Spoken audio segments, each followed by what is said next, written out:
再来看一个姓廖的民众哦，去宜兰县的太平山三星池爬山，结果失踪，警消今仔是个继续在找人。另外，伫桃园哦，某一名民众12个人去爬山，其中有1个人失踪。消防警护三伫山区发失联姓廖山友的名，希望一旦赶紧找到人。宜兰三星池失联案超找行动进入第4天，敢若找到姓廖山友的手机甲拐这物件，无具体进展。伊的家后也伫原来所在等待记者，希望翁婿平安倒转来。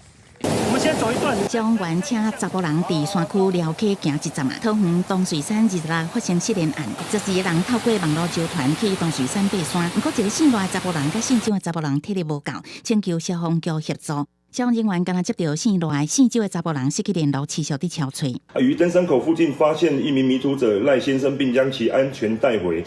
继续深入山区搜索另一名迷途者周先生。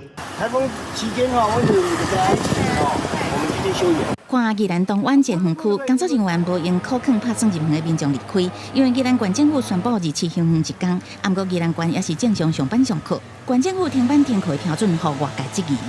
提早上就要讲，到半夜才讲，来不及了。哦，行程都已经排好。对呀，其实是不行这样子。对，我们考量，因为整个一个园区还需要有休园复原的动作啊，就是说如果要正常开园，我们必须要整理的时间点啊。